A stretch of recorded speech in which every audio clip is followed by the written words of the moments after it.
আমাদের বাড়িতে দুটো তুলসী গাছ হয়েছে, আর সেই দুটো তুলসী গাছের চারাই লাগাবো এই ড্রামটায়। তাই জন্যই সকালে উঠেই কাটাকুটি শুরু করে দিয়েছি। তো হ্যালো এভরিওয়ান, আমি গৌরী। আমার নতুন ভিডিওতে তোমাদের সবাইকে জানাই অনেক অনেক স্বাগত। আশা করছি তোমরা যে যেখানে আছো অনেক সুস্থ আর ভালো আছো, আর তোমাদের আশীর্বাদ আর ভালোবাসায় আমার ছোট্ট মিঠি আর আমার পরিবার অনেক সুস্থ আর ভালো আছি। তো আজ ভিডিওটা আমি এখান থেকেই শুরু করছি। সকাল বাজে ওই 10টা মতন, আর মা না সকালের খাবার রান্না করে কাজেও চলে গিয়েছে।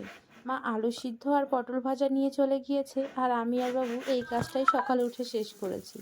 আর তারপরেই রান্নার দিকে চলে এসেছি। আজকে রান্না করেছি মূলো দিয়ে ডাল আর মাছ ভাজা, আর মা তো আলু সিদ্ধ করেই গিয়েছিল। আর স্পেশাল বলতে মানে একটা নতুন রান্না, এই যে আলু দিয়ে আর ব্রাহ্মী শাক ভাজা।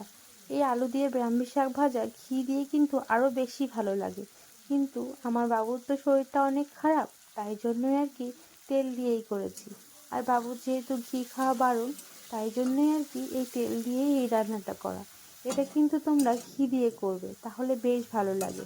তো চলো তোমাদের সাথে শেয়ার করি। প্রথমে ওই যে মা একটুখানি পটল ভেজেছিল, তাতেই অল্প তেল ছিল, তাতে একটু তেল দিয়ে আলুটাকে ছেড়ে এই 90% মতন সিদ্ধ করে নেওয়ার পরে, মানে ভাজা ভাজা হয়ে গেলে তারপরে না ওই যে ব্রাহ্মী শাকটা দিতে হবে।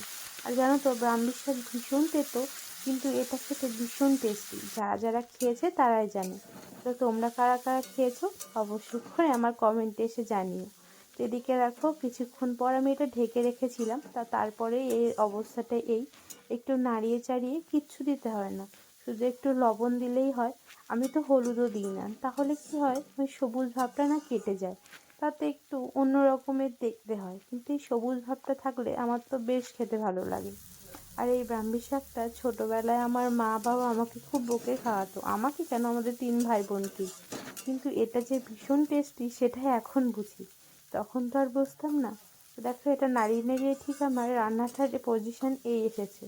আর এভাবেই করলে না বেশ ভালো লাগে, কিন্তু আমার তো ঘি দেওয়া যাবে না। ঘি দিলে কিন্তু এটা খেতে আরও বেশি ভালো লাগে। আর ব্রাহ্মী শাকগুলো না মা এনেছিল মায়ের কোম্পানি থেকে। মায়ের কোম্পানির সামনে একটা বড় বারান্দা উঠোন মতো আছে, ওখানেই কিছু গাছ হয়েছে, সেখান থেকেই এনেছিল। তো এই শাকগুলো অনেক দিন পরেই খাচ্ছি। আর এই জানো তো শীতের সময় একটু তিতো খাওয়াও ভালো, কারণ এই সময়ের ওয়েদারটা একটু অন্যরকম, তো তাই জন্যই। তবে নয় গায়ে ওই চামড়াতে কোনো ডিজিজগুলো হবে না, তাই জন্যই আমরা এখন সপ্তাহে ভেবেছি 2 দিন করে কোনো না কোনো তিতো খেতেই হবে। তো মাকে বলার সঙ্গে সঙ্গেই দেখছি মা তার পরের দিনই মানে আজকেই এগুলো এনেছে। আর এগুলো খেতেও তো ভালো বলো, কোনো তার মানে সার দেওয়া খাবার নয়, তাই জন্যই আর কি। তো দেখো আমার রান্নাটা ফাইনালি এই হয়েও গিয়েছে। আর মিঠির ওদিকে সকালে তো বাবু জল গরম বসিয়েই দিয়েছিল, আর সেটাই এখন দিয়ে মিঠিকে স্নান করিয়ে দেবো। তো মিঠিকে তো 11:30টার ভিতরে স্নান করাই, তো এই তাই জন্যই আর কি। আর জানো তো আমি মিঠির জল সবসময় এভাবে ঢাকনা দিয়েই রোদে দিই, এতে কিন্তু ভালো গরম হয়, কিন্তু ওই যে ধুলোবালিগুলো পড়ে না। এটা আমার বাবা বাড়িতে গিয়েছিলাম তখন বলেছিল যে আলগাভাবে বাচ্চার জলগুলো রোদে দিবি না। আগে তো মিঠি ছোট্ট একটা এতে চান করতো গামলিতে, কিন্তু সেটা আর এখন আর ওর হয় না, ও একটু বড় হয়ে গিয়েছে, তো তাই জন্যই কি ডেস্কিটা আমি অগত্য বের করেছি, এটাতেই ও এখন স্নান করাই। দেখি কবে ওর জন্য একটা বাথটব মতো কিনতে পারি, যখন সময় হবে তখনই হবে, এই আশাই বসে আছি আর কি। তো চলো এদিকে আমার এটা হয়েও গিয়েছে জলটা ঢালা, আর জলটা বেশ ভালোই গরম হয়েছে জানো তো। আর মিঠি স্নান করার কথা বললে ও এক পায়ে খাড়া, কখনোই স্নান করার সময় কাঁদে না। তো চলো তোমরা যারা যারা আমার ভিডিওটা প্রথম দেখছো তারা তারা অবশ্যই করে আমার ভিডিওটাতে একটা লাইক আর কমেন্ট করো, আর নতুন বন্ধু হয়ে আমার পাশে থেকো। চলো তোমরা কে কোথা থেকে দেখছো আমাকে অবশ্যই জানিও কমেন্ট বক্সে এসে। আর আমার ভিডিওটা যদি তোমাদের ভালো লাগে সেটাও জানাতে পারো। তো চলো তোমরা আমাকে এই ছোট্ট ছোট্ট ভালোবাসাগুলো দাও, আর এই ভালোবাসার জোরেই আমি নতুন আর একটা ভিডিও তৈরি করার উৎসাহ পাই জানো তো। তো তখন দেখো মিঠিকে স্নান করানো হয়ে গিয়েছে, আর মিঠিকে আজকে আমি আর প্যাম্পাস পরিয়ে দিইনি। আমি প্রায়ই ওকে চেষ্টা করি প্যাম্পাস না পরানো, কিন্তু 2-1 দিন হয়ে ওঠে না জানো। যখন ভীষণ কাজের তাড়া থাকে তখন ওকে আমি প্যাম্পাস পরিয়েই রাখি, বাট চেষ্টা করি কখনো কখনো যাতে ওকে একটু ফ্রি রাখা যায়। প্যাম্পার্স পরালে কী হয়, ওর একটু বিরক্তি বোধে হয়, আমি বুঝতে পারি, বাট কী করবো বলো, তখন তো অনেকটা সময় কম থাকে, তাই জন্য। আর এদিকে দেখো মিঠিকে আমি ক্রিম মাখিয়ে দিয়েছি, ওষুধ খাইয়ে দিয়েছি, আর ও তো রেডি হয়ে গিয়েছে। ওকে এবার ঘুম পাড়াবো। জানো তো, বাচ্চারা ঘুমিয়ে পড়ার আগে না খুব নিস্তেজ হয়ে যায়, মানে কোনো শব্দ থাকে না, কিন্তু তার কিছুক্ষণ আগে কিন্তু ভীষণই ছটফট করতে থাকে। আর দেখো, দেখেই মনে হচ্ছে মিঠির আস্তে আস্তেই ঘুম চলে এসেছে চোখে। ও আস্তে আস্তে ঘুমিয়ে পড়বে, আর আমি তো বাকি কাজগুলো সেরে নেব, কারণ মা তো এখন সকালে সংসারের কাজগুলো করতে করতেই সময় হয়ে যায়। তাই ওই যে আমি এখন একটু ভালো মানে সুস্থ হয়ে গেছি, তাই জন্য মিঠির যা জামা কাপড়গুলো পরে সারা রাত আর সারা দিন ধরে, সেগুলো আমি ওই সকালে উঠেই কেচে দিই। তো এদিকে দেখো মিঠির প্রায় ঘুম এসে গিয়েছে। আর ওর ঘুম পাড়াতে গেলে যে আমার কত কিছু বলতে হয়, কত গান করতে হয়, সে আমি আর তোমাদেরকে কি করে শোনাবো। যা মনে আসে সেটাই গাইতে থাকি। তো তোমরা কারা কারা এরকম মা হয়েছো আর এরকমভাবে বাচ্চাদেরকে ঘুম পাড়াও, আমাকে জানিও তো। আমার তো বেশ ভালোই লাগে, জানো তো, নতুন নতুন অভিজ্ঞতা যেন আমি এখন তার মানে অ্যাচিভ করছি। তো চলো, মিঠি এদিকে ঘুম হয়ে গিয়েছে, এই যে ঘুম একদম চোখে চলে এসেছে। তো মিঠি তো ঘুমিয়ে পড়েছে, এখন ওর বিছানাটা করে দিই। হ্যাঁ, তো বাবু বাড়িতে আছে, বাবু ওদিকে পুজো দিচ্ছিল, আর এদিকে আমি মিঠিকে ঘুম পাড়িয়ে ওর দোলনায় শুয়ে দিচ্ছি, কারণ বাবু তো থাকতে পারবে না, বাবু একটু যাবে পুজো করতে, তাই জন্য আমি মিঠিকে দোলনায় দিয়েই আর কি আমি ওই কাজগুলো সারবো। তো চলো, মিঠিকে আমি দোলনায় দিই, মিঠির দোলনাটা গুছিয়েও নিয়েছি, আর মিঠিকে দোলনায় দিয়ে দেবো। আর তোমাদেরকে বলেছিলাম না বাবুর শরীরটা বেশ খারাপ, ওই বাবুর শরীরটা খারাপ হয়েছে, বাবু তো হার্টের পেশেন্ট, 3টে স্টেন বসে আছে, তাই তাই শুদ্ধই বাবু একটু বেশি খাটাখাটি করে ফেলেছিল, তাই জন্য জানো তো বাবুর ভীষণ শরীর খারাপ হয়েছে। পরশুদিন রাতে তো মানে কাল রাতে বাবুর ভীষণ কষ্ট হয়েছে, খুব কষ্ট হচ্ছিল, আর কান্নাকাটিও করছিল।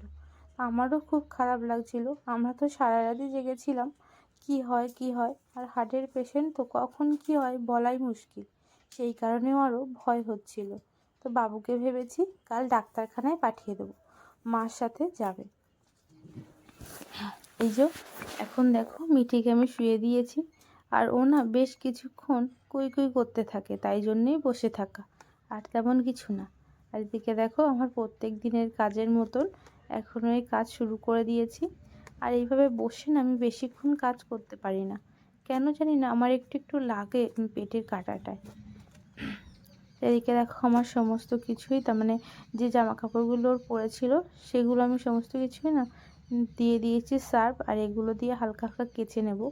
আর ওর না আমি দুটো জিনিস আলাদা করি, পটি আর হিসি যেটাই করুক না কেন, দুটো আলাদাভাবে কাচি। আর তোমরা কে কী সার্ফ ইউজ করো আমাকে বলো তো, আমি কিন্তু এই লিকুইড সানলাইটের সার্ফটাই প্রথম থেকে ইউজ করি, আর এটাতে ভালো পরিষ্কারও হয়। তো এদিকে দেখো আমার সমস্ত কিছুই জলে ভিজানো হয়ে গেছে সার্ফ দিয়ে, আর ওটা আস্তে আস্তে অল্প থুপে নিলেই হয়ে যাবে।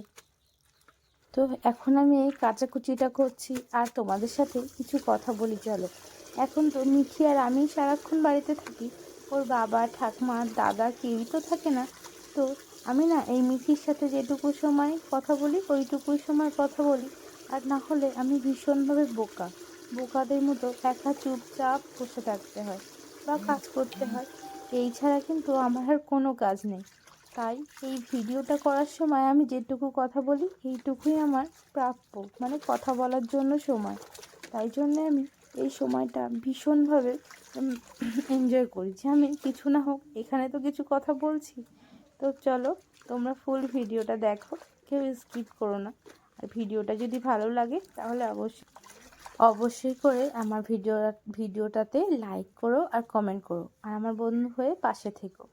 তো দেখো আমার এদিকে বলতে বলতে সমস্ত কিছু কাচাও হয়ে গিয়েছে কাপড়গুলো, আর এগুলোকে আমি এবার ধুয়ে নিচ্ছি আস্তে আস্তে, আর তারপরে ডেটল দিয়ে না কিছুক্ষণ রেখে দিয়ে নিজে স্নান দান করে নেব, জানো তো, নইলে বাবুর আসারও সময় হয়ে যাচ্ছে, বাবু তো গিয়েছে পূজায়, আর বাবুকে বলেছি যে বেশিক্ষণ থাকবে না, পূজা হয়ে গেলে আস্তে আস্তে ওদেরকে দিয়ে যেতে। আর বাবুর যেহেতু শরীর খারাপ, আমি ওই দাদাকে বলেই দিয়েছি যে বাবুকে যেন একটু কিছু সাইকেলে করে বা মোটর বাইকে করে দিয়ে যায়, ওরা দিয়েও যায়। কারণ কি সবাই জানে যে বাবুর ভীষণ শরীর খারাপ, আর বাবু তো এখন বেশি হাঁটতেও পারছে না, ভীষণভাবে বুক ব্যথা করে বেশি হাঁটলে। তো এই যে আমি এদিকে ডেটলটা দিয়ে কিছুক্ষণ ভিজিয়ে রেখে আমি স্নান করে নিয়েছি। আর এখন শীতের বেলা এই দেখছি সকাল, তারপরেই হয়ে যাচ্ছে দুপুর, আর কখন যে সময় চলে যাচ্ছে। মাম্মামের জামা কাপড় কাচতে কাচতেই আমার না 2:30 বেজে গিয়েছে। কখনই বুঝতে পারিনি 2:30 বেজে গিয়েছে। বেশিক্ষণ কিন্তু সময় লাগেনি কাচতে, তবুও কালের বেলা বলেই হয়তো এই অবস্থা। আমি তো স্নান করে উঠেছিলাম, আর সঙ্গে সঙ্গেই দেখি বাবুও বাড়ি চলে এসছে। তাই দেরি না করে একেবারে বাবু আর আমার ভাত আমি বেড়ে নিচ্ছি। তো তোমাদের সাথে বলেছিলাম না কি কি রান্না করেছি, তো সেগুলোই এখন দেখাবো। তো ওই যে ভাত বেড়ে নিচ্ছি, আর বাবুকে দিয়ে দেবো মাছ। বাবুকে তো আর আলু সিদ্ধ দেবো না, বাবু তো সুগারেরও পেশেন্ট, তাই জন্য বাবুকে আলু খুবই কম দিই, ওই 2-1 দিন ভালো রান্না হলে তারপর। তো এই যে 2টো মাছ ভাজা দিয়েছি, আর ব্রাহ্মী শাক ভাজা, আর সঙ্গে দেব মূলো ডাল যেটা করেছি সেটাই।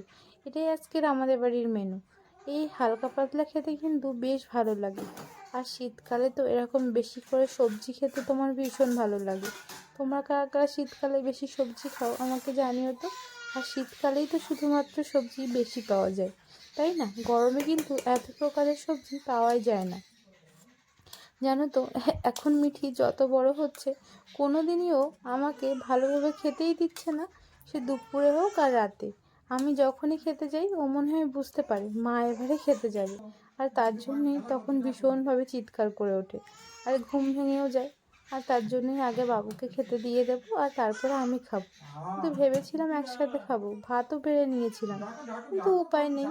মাম্মাম তো উঠে পড়েছে, ওকে তো আর কাঁদিয়ে আমি খেতে পারি না, আর আমি সেটা কখনো চেষ্টাও করিনি। ও কান্না করুক আর আমি খাই, এরকমভাবে আমি কোনোদিনই করতে পারি না। আগে ওকে চুপ করাই তারপরে খাই, যদি চুপ করে তাহলে সবার সাথেই খাই, নইলে ওই একা একাই পরে খাই। তো দেখো এদিকে আমার খাবারটাও বাড়া হয়ে গিয়েছে, আর মাম্মাম না তার ভিতরে চিৎকারও করছিল। আমি কিছুক্ষণ ওকে আবার ঠান্ডা করে এসেছি, ভাবলাম যে ও ঘুমাতে ঘুমাতে কেঁদে উঠেছে, কিন্তু না, সে তো কিছুই নয়। তাও আবার পরে কাঁদছিল, জানো তো। এদিকে দেখো আমার ভাত বাড়া এই অবস্থাতেই রয়েছে। মাম্মামকে চুপ করাতে করাতেই অনেকটা সময় চলে গিয়েছিল, আর আমার না ক্যামেরা অফ করতেই ভুলে গিয়েছি যে ওভাবেই চলছে। আর ওদিকেও একটু চুপ হয়েছিল, আর তাই জন্যই দেখো বাবুর ভাত খাওয়া শুরু হয়ে গিয়েছে, আর আমি ওই যে আবার ছুটেছি। আমার তো সারাদিন এই ছোটাছুটি করেই কাজ, শুধু এই একটা বাচ্চার পিছনেই এতটা আমি ছুটতে হয়, এটা আমি আগে কখনো কল্পনা করতে পারিনি, জানো তো। ও কিন্তু একটু আগে ঘুমিয়ে পড়েছিল, আবার যেই আমি এসেছি ওর কাছ থেকে, সেই সঙ্গে সঙ্গে কান্না। কি করব? তো ওকে ওই খেলা দিয়ে একটু এসেছি, যদিও চুপ করে তাহলে খাবো, নইলে আবার আগের মতনই আমাকে ছুটতে হবে। তো তোমরা দেখতেই পাবে মাম্মাম কিন্তু চুপ করবে না, ও ঠিক কাঁদবে। আমি এখন চলে এসেছি, এবার ওর কান্না শুরু। তো ওই যে বাবুকে আগে খেতে দিয়ে নিয়েছি, তারপরে কিন্তু আমি খেয়েছিলাম, আমি কিন্তু আগে খাইনি। ওই যে আমি একটু জলটা ভরবো ভেবেছি, তো ওই জলটা ভরেই আর কি, তা সেইটুকু সময় দেয়নি ওর কান্না শুরু। তো তোমরা কারা কারা এইভাবে বাড়িতে একটা বাচ্চাকে নিয়ে নাজেহাল হও আমাকে বলো তো, নাকি আমি এই প্রথম বলে হয়তো আমার সাথে এরকম হচ্ছে। তো চলো, তোমরা সবাই দুপুরে কে কী লাঞ্চ করেছো আমাকে জানিও, আর আমি এখন মিঠিকে সামলাই। আজকের ভিডিওটা এই পর্যন্তই, দেখা হবে অন্য একটা ভিডিওতে। ততক্ষণ পর্যন্ত তোমরা সবাই অনেক ভালো আর সুস্থ থেকো, নিজেদের খেয়াল রেখো, নিজেরা সুস্থ থাকো। আবার নতুন একটা ভিডিওতে তোমাদের সাথে দেখা হবে। টাটা সবাইকে।